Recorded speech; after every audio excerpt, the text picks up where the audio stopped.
Hallo, herzlich willkommen zum neuen Motorsport-Tag auf meinem Kanal Silly HD. Ich habe heute meinen ersten Gast dabei, nämlich stell dich mal kurz selber vor.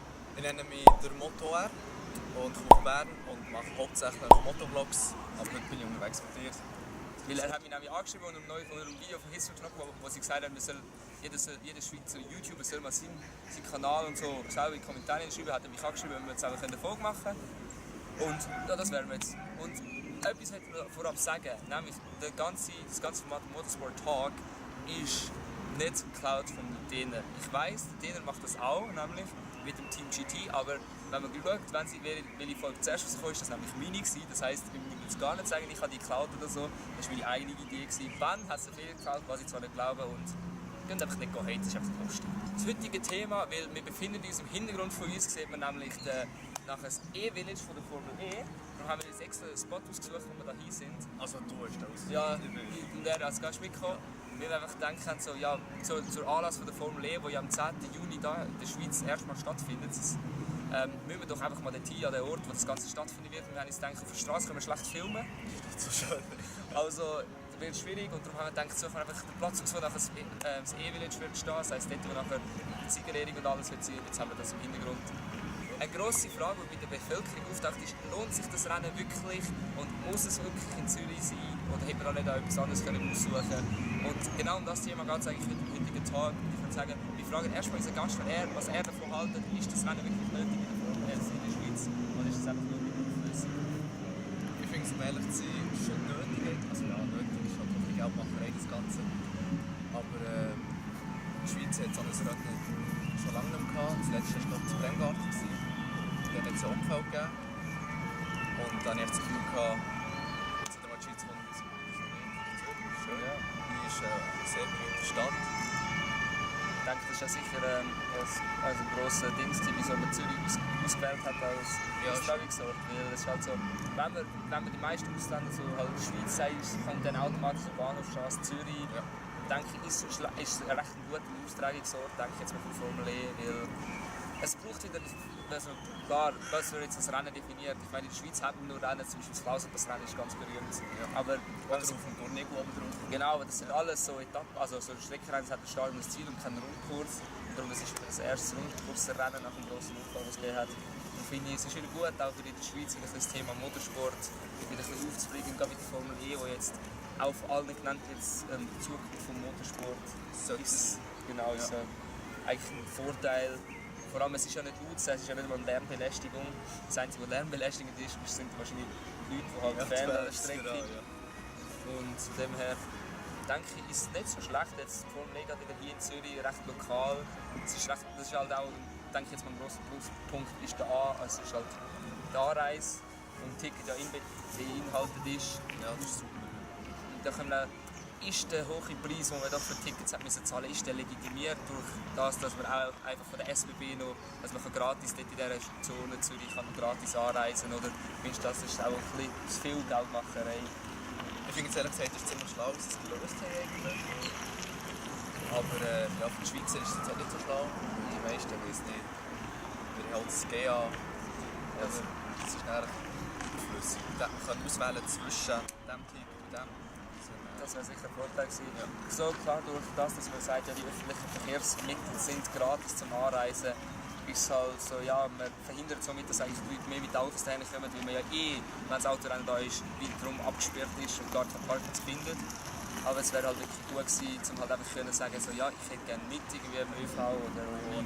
Weil gerade so für die Schweizer, wo halt, gerade die öfters Zug fahren, ist halt doch das GIA recht attraktiv durch das, dass man dort einfach einmal etwas zahlt und doch auch einen gewissen Preis hat und durch das, dass jetzt eigentlich da der E3 halt einfach die Zone inbegriffen ist, ist auch nur eine Zone, das heisst bis zu dieser Zone, wo man es zahlen, das Ticket.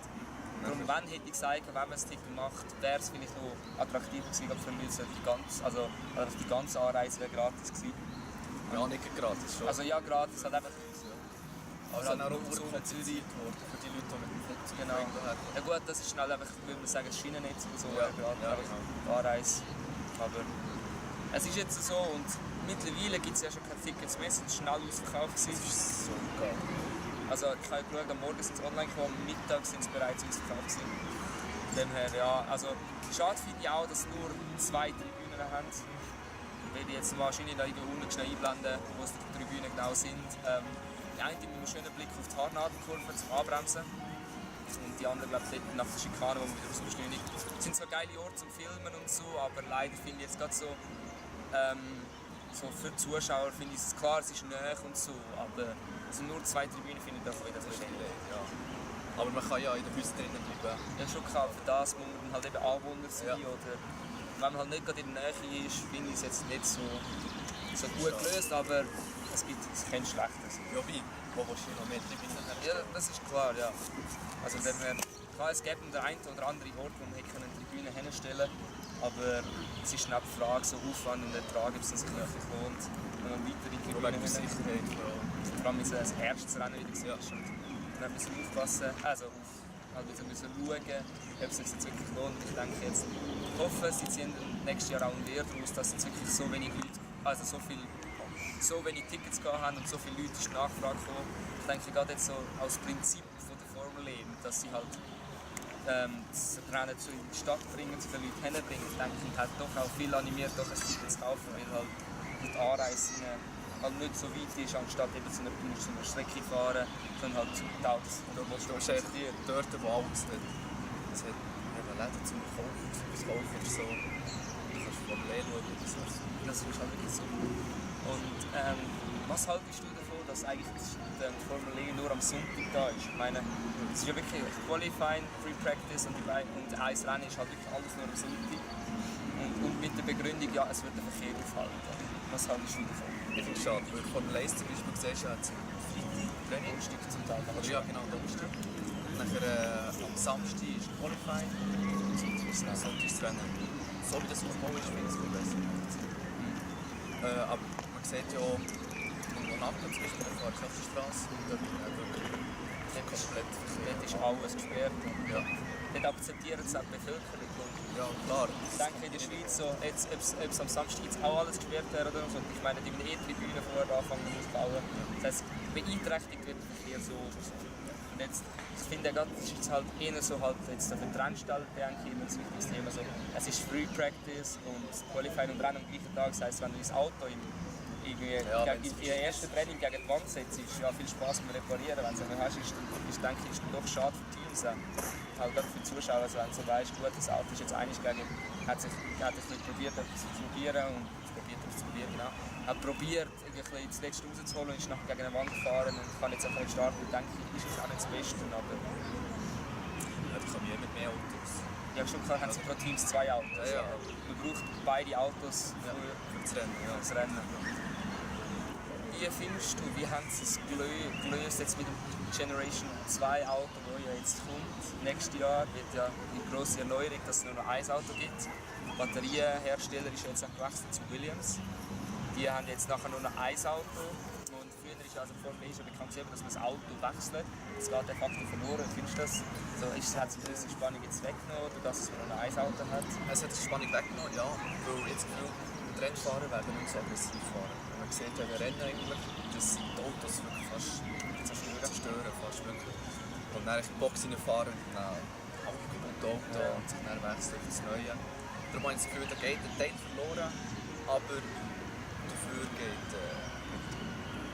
Das Risiko.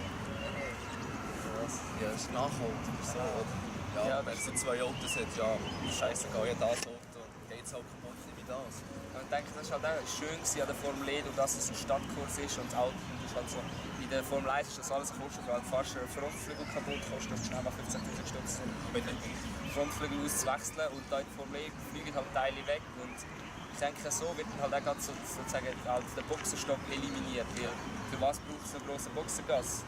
So, du hast eine Batterie, die ladet lange nicht für komplett die Renndistanz, dann gehst du eigentlich nur in die Box, wenn du Schaden hast. Und ich denke, durch den Boxenstopp war auch noch so spannend gewesen, so wie halt, mit der Energie geht man in den ersten Teil voll aggressiv rein, überholt dafür viel Fahrer, muss dafür irgendwie ein paar Schäden aufnehmen. oder eine Runde früher dann in die Box, also die Konkurrenten. Und die haben halt im zweiten Teil des Rennens ein bisschen mehr Energie und durch das, dass jetzt halt der Autowechsel und die Batterie, also halt so, dass du zweimal voll die Batterie hast oder halt musst aushalten und jetzt hast du nur noch eine, denke ich, ist halt auch ein bisschen ein Spannungsfaktor weggegangen. Stimmt, Vor allem jetzt also, wer fährt wenig Boxen, wer haushaltet wie mit Energie. So mit dem Undercut. Genau, Ja. so das Prinzip.